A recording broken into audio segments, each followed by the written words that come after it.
Place au magazine du dimanche qui parlera aujourd'hui économie. Notre invité est Flan Oulaye. Il est le président de l'Ordre des experts comptables de Côte d'Ivoire. Bonjour, Monsieur Flan. Madame, bonjour. Première préoccupation, qu'est-ce qu'un expert comptable? Alors, Madame, je répondrai à cette question en vous disant que toutes les activités économiques qui sont entreprises par un pays doivent être basées et chiffrées par des comptes qui sont établis par les comptables. Et les experts comptables sont ceux-là même qui vérifient ces comptes, qui les valident et qui en attestent la régularité et la sincérité pour que ces comptes soient des comptes acceptés au plan national et au plan international. Et justement, autre préoccupation, depuis combien de temps existe l'Ordre des experts comptables en Côte d'Ivoire? Alors, les comptables et les experts comptables ont toujours existé en Côte d'Ivoire. Mais de façon légale, notre ordre des experts comptables a été créé en 1992 et notre premier tableau a été mis en place en 1994. Mais avant de continuer, nous allons d'abord suivre ce reportage de Sita Soro qui explique comment l'Ordre des experts comptables de Côte d'Ivoire entend participer au développement économique du pays. Regardez. La Côte d'Ivoire a besoin d'informations financières et de statistiques disponibles et fiables pour son développement économique.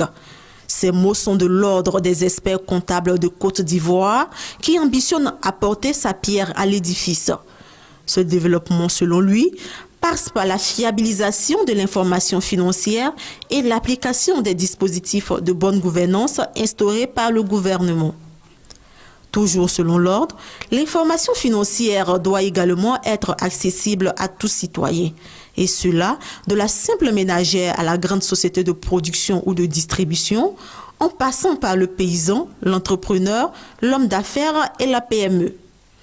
À cet effet, l'apport des experts comptables sera de mettre à la disposition des investisseurs et des dirigeants des éléments chiffrés pour faciliter leur mobilisation. Également, créer la confiance chez les potentiels investisseurs et promouvoir la bonne gestion des ressources disponibles et des entreprises. L'Ordre des experts comptables de Côte d'Ivoire entend ainsi prendre sa place dans le développement de l'économie ivoirienne, être au cœur de toutes ces activités économiques. Notre reporter Sita Soro l'a dit, mais de façon plus claire, comment comptez-vous contribuer au développement du pays? Alors, je vous donnerai quelques exemples. D'accord. Lorsque Madame la ministre de l'Économie et des Finances s'est rendue à Londres pour vendre la BRVM, nous avons été invités à accompagner Madame la ministre pour démontrer aux investisseurs étrangers que les chiffres qui viennent de la Côte d'Ivoire sont des chiffres fiables. Ce sont des chiffres qui ont été vérifiés par des experts comptables qui ont appliqué les normes qui sont appliquées au plan international à Paris, à Londres, de façon à montrer que nous sommes des gens crédibles, que nous produisons des chiffres crédibles. Et tout à l'heure, dans le reportage de Sita Soro, selon vous, le développement passe par la mise à disposition des populations, des entreprises et des investisseurs d'une base d'information économique fiable. Pourquoi et comment cela doit-il se faire? Lorsqu'une décision stratégique doit être prise par un ministre, par le président de la République ou par un directeur de société, il a besoin de données. Il a besoin de statistiques. Et ces statistiques sont vérifiées, validées par les experts comptables. Parce que lorsque vous donnez des chiffres, des bilans, ces bilans doivent être certifiés par les experts comptables. Une fois que c'est fait, vous êtes certain que ces chiffres sont acceptés au plan international. Et on parle de la Côte d'Ivoire émergente et vous parlez d'économie émergente. D'abord, qu'est-ce qu'une économie émergente? Alors, en tant qu'expert comptable, je parle économie. Vous savez, la Côte d'Ivoire a soumis son système comptable à 2 évaluations. Une première évaluation par la Banque mondiale, une deuxième évaluation par la CNUSED. Tout cela pour démontrer que les chiffres qui viennent de Côte d'Ivoire sont des chiffres qui doivent être acceptés au plan international. Tout cela pour montrer que la pratique comptable en Côte d'Ivoire, les chiffres qui vont être présentés aux bailleurs de fonds sont acceptés.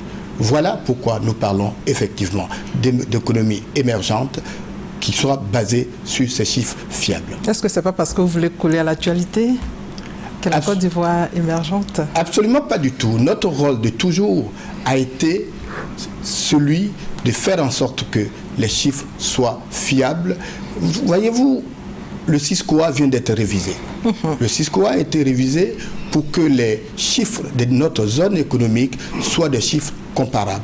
La Côte d'Ivoire est en avance et la Côte d'Ivoire a établi justement les guides pratiques. Et je voudrais dire à ce niveau-là un grand merci au président du CNC. Et quel serait votre rapport à l'économie émergente? Notre rapport serait d'accompagner nos autorités, d'accompagner les chefs d'entreprise, d'accompagner tous les dirigeants, d'accompagner à la maîtrise de la croissance, de faire en sorte que leurs chiffres soient des chiffres acceptés, de leur faire des économies en leur faisant faire des réductions de coûts, de les conseiller dans toutes les décisions qu'ils prennent, de façon à ce que la croissance soit maîtrisée, de façon à ce que leur évolution soit une évolution qui soit maîtrisée et que nous atteignions un taux de croissance qui soit véritablement acceptable. Votre actualité, vous sortez là de l'une de vos assises, les journées de l'expert comptable. Pourquoi des journées? Quel était le thème? L'expert comptable de Côte d'Ivoire appartient à l'IFAC. L'IFAC, c'est l'organisation internationale de tous les experts comptables. Pour y rester, il faut remplir certaines conditions. Et nous avons voulu, à travers ces journées, mettre à la disposition des experts comptables des éléments de formation. La formation continue est l'une de nos priorités. Nous avons également voulu discuter avec nos clients pour comprendre leurs attentes, pour qu'eux-mêmes comprennent nos attentes et qui connaissent les missions qui sont celles qui sont données par les experts comptables pour que nous ayons à nous entendre sur ce que nous faisons. Quel était le thème de vos assises? Alors, le thème, c'était l'expert comptable face aux attentes de ses clients. Et l'expert comptable face donc aux attentes de ses clients, l'objectif c'était quoi? Nos missions sont variées. Nos missions sont tellement variées que lorsque l'expert comptable passe dans une entreprise, le chef d'entreprise est convaincu qu'après cela, tout doit aller de façon parfaite. Alors que chaque mission a une finalité. Lorsque vous demandez à un expert comptable de faire un commissariat aux comptes, il a pour objectif de certifier que vos comptes sont réguliers et sincères. Il n'a pas pour objectif, par exemple, de détecter vos fraudes. Il peut effectivement trouver des fraudes, mais ce n'est pas l'objectif de la mission de commissariat aux comptes. Voilà un exemple. Voilà, et le second thème développé, les nouvelles missions et les nouveaux engagements du professionnel comptable au service de l'économie globale. Qu'est-ce que ce thème renferme? Alors, les missions de l'expert comptable ont varié. L'économie a évolué depuis un certain nombre d'années. De nouvelles activités sont nées. Et les référentiels comptables n'ont pas pris en compte, pour certains, les activités qui sont celles d'aujourd'hui. Et la mission de l'expert comptable, qui au départ était une mission d'établissement de comptes, une mission de révision des comptes, évolue progressivement vers une mission de conseil, vers une mission d'accompagnement des dirigeants d'entreprise, vers une mission d'accompagnement de nos autorités. Je donnerai à ce niveau un autre exemple.